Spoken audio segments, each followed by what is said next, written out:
Petar Ćurić, može. Hvala gospodine predsjedniče. 5.2. Izmjena i dopuna programa održavanja komunalne infrastrukture za 2020. godinu. Sada tu u članku 4 programa spominje se komunalna djelatnost održavanja javnih površina i u istoj podtočki iza riječi planirana sredstva iznos od 1 milijun kuna zamjenjuje se iznosom 200.000 kuna, što znači da je to rez od 80%. U članku 6 programa točka komunalna djelatnost održavanja javnih zelenih površina, opet podtočki planirana sredstva iznos 8.500.000 kuna zamjenjuje se iznosom od 8 milijuna kuna. To je isto rez za 500.000. Uglavnom, znači sredstva za održavanje javnih zelenih površina uglavnom se režu. To je održavanje javnih zelenih površina. To je ono što sam ja vama predložio na početku današnje sjednice, da pokušamo otvoriti raspravu o kvaliteti održavanja upravo takvih prostora u ovom gradu vezano za divlja odlagališta glomaznoga otpada. Sad, tu imate te plakate, ja sam ih zaista tiskao, uložio sam 100 kuna u to, u fotokopirnici i niste stavili tu točku na dnevni red, pa evo, koristim jednim dijelom jer ću se i na kulturu osvrnuti. Koristim ovdje, znači, reći par stvari jer sam primijetio danas tijekom obraćanja gradonačelnika da se na jedan glupi način, moram tako stvarno reći, na glupi način se stavlja u polje političkog nadigravanja nešto što nema veze sa političkim nadigravanjem. Da li vi vidite, gospodine predsjedniče, ili tu kolege koji sjedimo u vijećnici, da li vidite da Pula zaista ima problem sa divljim odlagalištima otpada?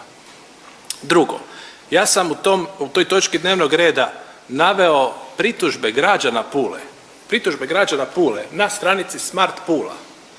Koliko sam upućen, ako sam krivo upućen, ja se ispričavam, ali meni se čini da ta stranica Smart Pula je financirana od sredstva Europske unije ili tako nešto, ali da to ima veze sa gradom Pula. To nije netko tamo se sjetio sam od sebe raditi. I gledajte, znači, točno sam skenirao i kopirao. Kaže, upućeno nadležnom odsjeku, jedan primjer.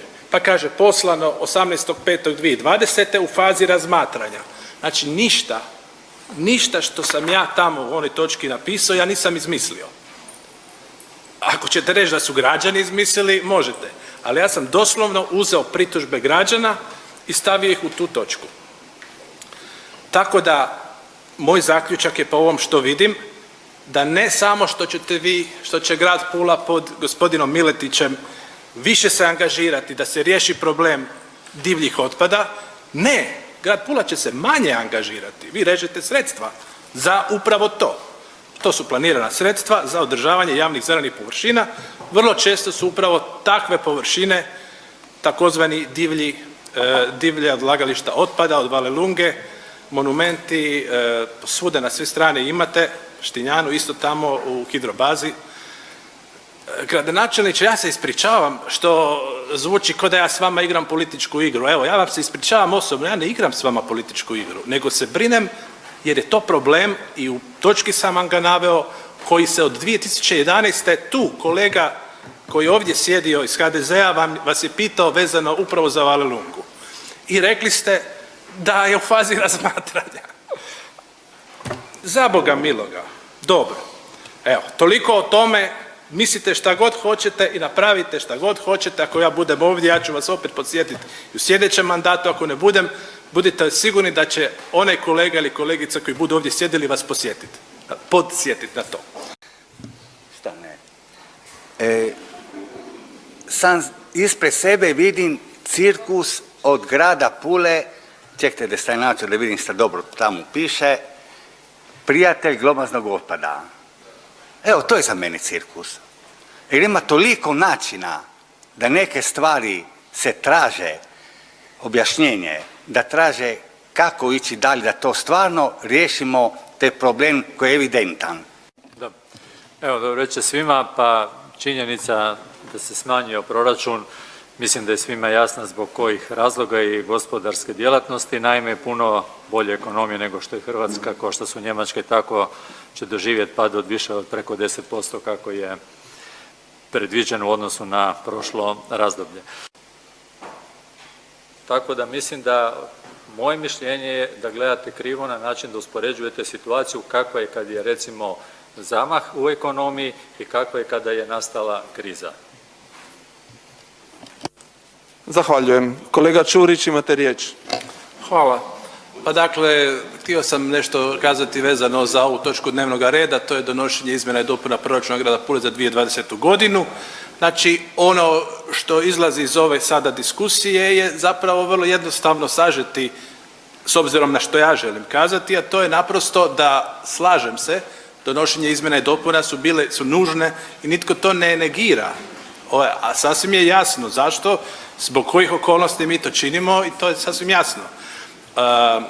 Kako je netko tu među vama kazao u jednom momentu, cirkus se ne dešava iz razloga da bi neko radio cirkus, nego ne smatram, osobno ne smatram, da je kvaliteta zbrinjavanja komunalnog i glomaznog otpada trebala biti financijski rezana, dapače, smatrao sam da tu treba pokušati na neki način pojačati. I takozvani cirkus, kako je kazao kolega Zimalo, mi se očigledno mu nije jasno o čemu se zapravo radi. Znači, s obzirom da gotovo već 10 godina mi ovdje tupimo da se svaki dan divlje odlagalište otpada, svih je više i više, ko gljive nakon kiše, ja sam se satirom koristio da kažem, da predlažem, s obzirom da imamo toliko divljih odlagališta otpada, neka grad Pula ne bude više grad prijatelj djece, iako sam ja govorio da ni za to zapravo nema, ali pustimo sad, nemam vremena ići u tu temu, već da se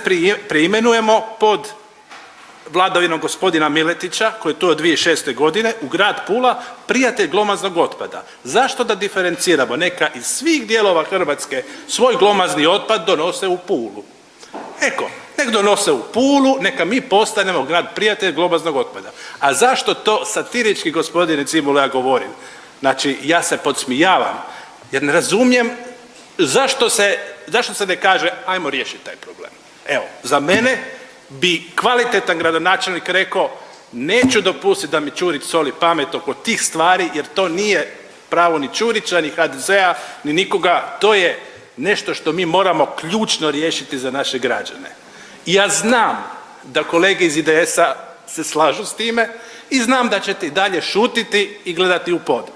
A gradonačelnika osobno smatram odgovornim za time i zato sam tražio da ako nije sposoban riješiti problem, nek da ostavku, nek podnese svoju ostavku, nek se makne. Jer, Bože moj, mislim, apsolutno mi je to, znači to za mene nije tema cirkusa, već mi je to tema prioriteta.